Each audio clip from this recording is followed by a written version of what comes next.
According to ISPR, a Pakistan Army captain and a soldier were martyred on Sunday, while 5 terrorists were killed in an intelligence-based operation in Peshawar district's Hasan Kher area. The military's media wing stated that security forces conducted the operation based on reports of terrorist presence. During the operation, troops engaged the terrorist location, resulting in the deaths of 5 terrorists and injuries to 3 others. A sanitization operation is underway to eliminate any remaining threats in the area. Meanwhile, Federal Interior Minister Mohsin Naqvi revealed that the recent attack on Chinese engineers in Basham was orchestrated from Afghanistan by the outlawed Tehreek-e-Taliban Pakistan. Speaking at a press conference in Lahore alongside National Counter-Terrorism Authority officials, Naqvi presented evidence linking the March 26 suicide attack to Afghan soil.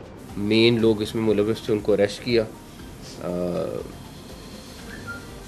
ایک چیز میں آپ لوگوں کو شور کراتا ہوں کہ خاص طور پہ پاکستان کے لوگوں کو، کہ چائنیز سیکیورٹی ہمارے لیے بڑی امپورٹنٹ ہے، اور اس کے لیے ہم نے اب نئے SOPs بنائے ہیں جس پہ ہم سختی سے عمل درآمد کرا رہے ہیں. وہ ایک پوری ڈیٹیل ہے، وہ میں اس میں ڈیٹیل میں نہیں جاؤں گا، بٹ ان کی سیکیورٹی کے لیے جو ممکن پاسبل اقدامات ہیں وہ ہم کر رہے ہیں. اور پرائم منسٹر کا چائنا کا وزٹ جو اب اگلے ماہ پہ ہے وہ بھی ہمارے لیے بڑا امپورٹنٹ ہے. اقتصادی طور پر چین کے ساتھ تعاون جو ہے وہ ہمارا اکانومی کے لیے بہت میٹر کرتا ہے. تو اس سلسلے میں چینی جو یہاں پہ آئے ہوئے ہیں، جو انویسٹرز ہیں یا ورکرز ہیں، ان کی سیکیورٹی کو انشور کرنا ہماری حکومت پاکستان کی ذمہ داری ہے. تو پھر میں کہوں گا کہ بشام انسیڈنٹ جو ہے وہ تمام شواہد موجود ہیں کہ وہ افغانستان سے سارا آپریٹ ہوا، TTP نے کیا. The attack, which targeted a convoy of Chinese engineers en route to Dasu, resulted in 6 deaths, including 5 Chinese nationals. Additionally, Kuwait's Amir Sheikh Mishal Al Ahmed Al Sabah and Qatar's Amir Sheikh Tamim bin Hamad Al Thani have accepted invitations to visit Pakistan. This development followed separate meetings of Prime Minister Shehbaz in Islamabad with Kuwait's and Qatar's ambassadors to Pakistan. Moreover, Planning Minister Ehsan Iqbal criticized the PTI leadership, blaming it for the country's economic difficulties. Speaking in Narowal, Iqbal lamented that Nawaz Sharif's ouster plunged the economy into death and accused the PTI government of halting projects like the China-Pakistan Economic Corridor initiated during the PMLN tenure. اور ایک ایسے اناڑی کو اس ملک پر دھاندلی کر کے، فیصلے عدالتوں کے کر کے، نواز شریف صاحب کو نااہل کر کے غیر قانونی طور پہ اس کا راستہ نکالا گیا، اور اس کو الیکشنوں میں دھاندلی کے ذریعے ملک کی چابیاں دی گئیں. اور پھر میں ہر الیکشن میں یہ لوگوں کو کہتا تھا کہ ایک اناڑی کے ہاتھ میں آپ گاڑی کی چابی دیں گے، وہ گاڑی منزل پہ نہیں لے کر جا سکتا، وہ گاڑی کا ایکسیڈنٹ کرے گا. اور ان 4 سالوں میں پاکستان کی معیشت کا وہ ستیہ ناس اور بیڑا غرق کیا گیا کہ سی پیک جیسا منصوبہ ہم سے چھن گیا. پاکستان کو قرضوں کے بوجھ میں اس طرح دھکیل دیا گیا کہ آج حکومت کے تمام آمدنی کے وسائل اگر آپ دیکھیں تو وہ 7,000 ارب ہیں، لیکن قرضوں کی ادائیگی 8,000 ارب ہے.